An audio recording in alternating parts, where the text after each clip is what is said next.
Stress gets blamed for almost everything, and at the center of it sits one hormone, cortisol. Let's look at what chronic stress really does to your body and what you can do about it. First, cortisol is not the villain.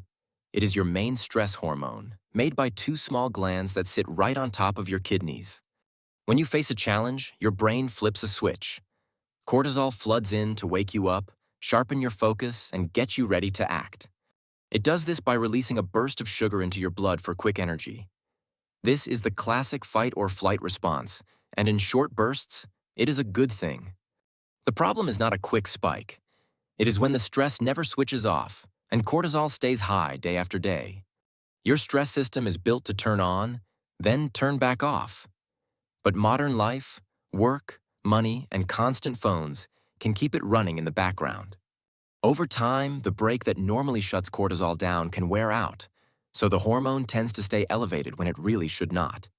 And that steady drip of cortisol is where the trouble starts.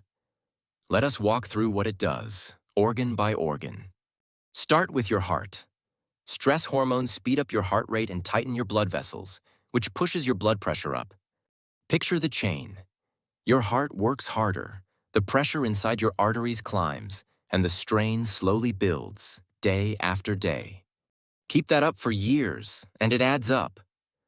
Chronic stress is linked with higher blood pressure and a greater risk of heart disease, which is why calming it is genuinely good for your heart. Next, your waistline. Cortisol tells your body to hold on to fat, and it has a favorite place to store it. That place is deep in your belly, wrapped around your organs. This deep belly fat is called visceral fat. And visceral fat is the more harmful kind. It does not just sit there. It can quietly fuel inflammation throughout the body. Cortisol also drives cravings. Under constant stress, many people reach for sugary, fatty comfort food and tend to eat more of it. There's a blood sugar link too. Cortisol works against insulin, so over time your cells respond to it less, and chronic stress is linked with a higher risk of type 2 diabetes. Now your defenses. In the short term, cortisol actually calms inflammation. That is why stress doses of it are used as medicine. But when it is high all the time, the body can stop listening to that calming signal, and low-grade inflammation may simmer instead.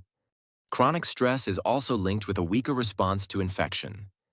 It is one reason you might catch every cold going around when you are run down. Your brain feels it too.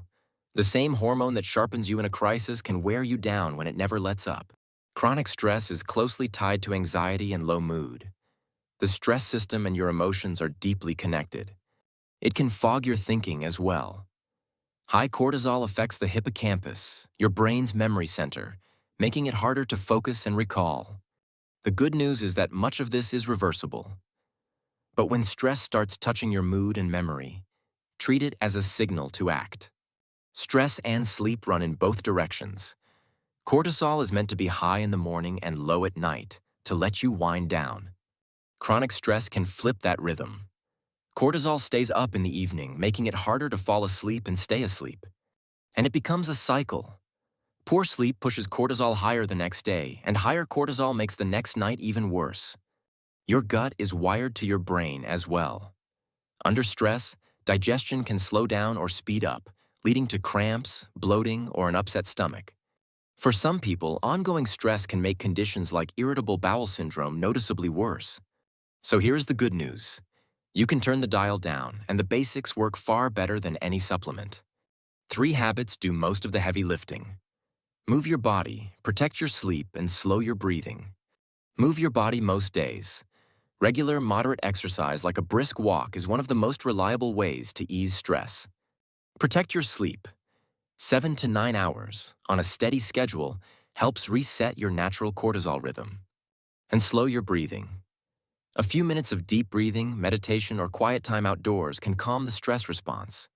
Do not underestimate connection either. Time with people you trust is one of the strongest buffers against stress there is. One more thing.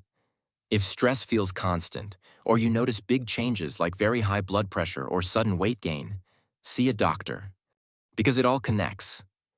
When you lower your stress, your heart, your waistline, your brain, and your sleep all tend to benefit together. So the honest bottom line is this. Cortisol is not your enemy. It is a tool that is meant to spike and settle, not stay stuck on. And as always, this is general education, not medical advice. If stress is affecting your health, please talk to your doctor. Be kind to your mind and body. Subscribe to A Healthy Dose for more simple, honest health explainers.